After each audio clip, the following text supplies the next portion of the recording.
സർവശക്തനായ ദൈവത്തിൻ്റെ അതിപരിശുദ്ധ നാമം അതിയായി മഹത്വപ്പെടുമാറാകട്ടെ.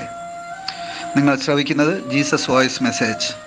എല്ലാ ദൈവമക്കൾക്കും കർത്താവായ യേശുക്രിസ്തുവിൻ നാമത്തിൽ സ്വാഗതവും സ്നേഹവന്ദനവും അറിയിച്ചുകൊണ്ട് പ്രാർത്ഥനയോടെ നമുക്കൊരു ദൈവവചനം ധ്യാനിക്കാം.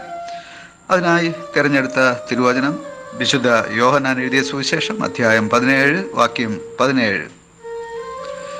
സത്യത്താൽ അവരെ വിശുദ്ധീകരിക്കണമേ, നിന്റെ വചനം സത്യം ആകുന്നു. സത്യത്താൽ അവരെ വിശുദ്ധീകരിക്കണമേ, നിന്റെ വചനം സത്യം ആകുന്നു. കർത്താവിൽ പ്രിയരെ, നാം വായിച്ചു കേട്ട വിശുദ്ധ യോഹന്നാൻ എഴുതിയ സുവിശേഷം 17 അധ്യായം 17 വാക്യത്തിൽ യേശു കർത്താവ് തൻ്റെ സ്വർഗീയ പിതാവിനോട് ശിഷ്യന്മാർക്ക് വേണ്ടി അഥവാ ഈ ലോകത്തിൽ ജീവിക്കുന്ന സകല ക്രിസ്തു ശിഷ്യന്മാർക്കും വേണ്ടി പ്രാർത്ഥിക്കുകയാണ്. ഈ പ്രാർത്ഥനയിലെ ഓരോ വാചകങ്ങളും പരിശുദ്ധാത്മാവിനാൽ നിറയപ്പെട്ടതാണ്. കർത്താവ് 2000 വർഷങ്ങൾക്ക് മുമ്പേ പ്രാർത്ഥിച്ച ആ പ്രാർത്ഥന ഇന്നും അത് യാഥാർത്ഥ്യമായി തീരുകയാണ്. ഇന്നും ഉള്ള ശുശ്രൂഷകർക്ക് അഥവാ ശിഷ്യന്മാർക്ക്, ക്രിസ്തു വിശ്വാസികൾക്ക് അത് ബാധകമാണ്. ഇവിടെ കർത്താവ് പ്രാർത്ഥിക്കുകയാണ്, സത്യത്താൽ അവരെ സ്വതന്ത്രമാക്കണമേ, അഥവാ സത്യത്താൽ അവരെ വിശുദ്ധീകരിക്കണമേ. എന്താണ് സത്യം എന്നുകൂടെ ഈ വചനത്തിൽ കാണുന്നുണ്ട്. നിന്റെ വചനം സത്യമാകുന്നു. ദൈവത്തിൻ്റെ വചനമാണ് നമ്മെ വിശുദ്ധീകരിക്കുന്നത്. ദൈവത്തിൻ്റെ വചനമാണ് നമ്മെ സ്വതന്ത്രരാക്കുന്നത്. ദൈവത്തിൻ്റെ വചനമാണ് നമ്മെ ശുദ്ധീകരിക്കുന്നത്. ദൈവത്തിൻ്റെ വചനം കൂടാതെ നമുക്ക് ഈ ലോകത്തിൽ ഒരു മനുഷ്യനും ദൈവവചനപ്രകാരം ജീവിക്കുവാനായിട്ട് സാധ്യമല്ല. ഇതറിയുന്ന സർവശക്തനായ ദൈവം നമ്മുടെ പൂർവ്വ പിതാക്കന്മാരിൽ പ്രമുഖനായ മോശയെ തൻ്റെ സന്നിധിയിലേക്ക് വിളിച്ച് നമുക്ക് ആവശ്യമായ തിരുവചനങ്ങൾ ന്യായപ്രമാണമായി എഴുതി നൽകുകയായിരുന്നു. ഈ വചനം നമ്മെ അനുദിനം വിശദീകരിക്കും. ഈ വചനം വായിക്കുവാനും കേൾക്കുവാനും ഈ വചനം പ്രാവർത്തികമാക്കുവാനും നാം നമ്മെ സമർപ്പിച്ചാൽ ഒരു വിശുദ്ധ ജീവിതം സാധ്യമാണ്. എന്നാൽ ഈ വചനത്തെ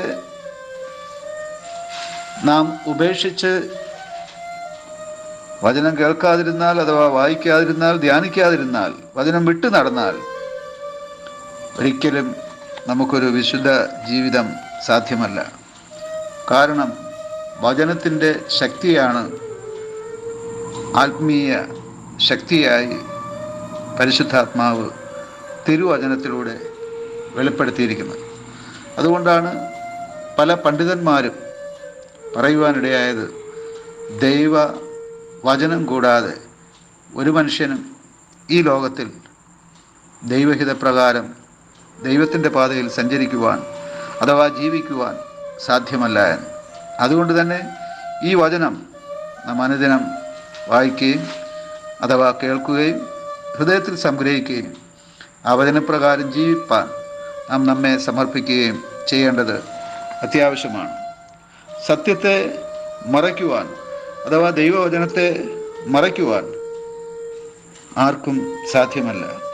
ഇതിന് ഉദാഹരണമായ ഒരു ചെറിയ കഥ വായിച്ചത് ഓർക്കുകയാണ്. ഒരിക്കൽ 4 വിദ്യാർത്ഥികൾ സ്കൂളിൽ പോകാനെന്ന ഭാവത്തിൽ വീട്ടിൽ നിന്നിറങ്ങി ഒരു സിനിമാശാലയിൽ കയറി സിനിമ കണ്ടു. അത് കഴിഞ്ഞ് ഏറെ സമയം കഴിഞ്ഞാണ് അവർ സ്കൂളിലെത്തിയത്.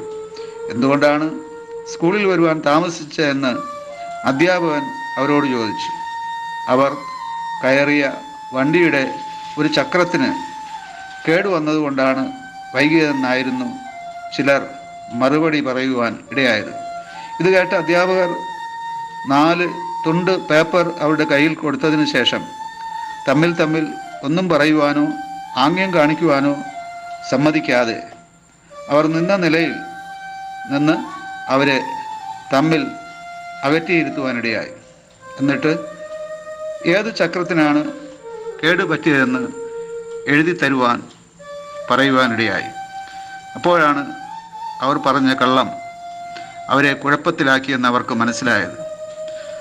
അത് ആർക്കും സത്യത്തെ മറയ്ക്കുവാനായിട്ട് സാധ്യമല്ല. സത്യത്തെ മറച്ചാൽ അത് 3-ാം ദിവസം അത് പുറത്തു വരും. അത് വെളിപ്പെടുത്തിയത് യേശു തന്നെയാണ്. സത്യമായ യേശുവിനെ അത് ക്രൂശിക്കുവാനും അടക്കുവാനും ഇടയായി. എന്നാൽ 3-ാം ദിവസം സത്യമായ യേശു പുറത്തു വന്നു. അത് ഈ സത്യം നമ്മെ സ്വതന്ത്രരാക്കും. ആമേൻ, ആമേൻ.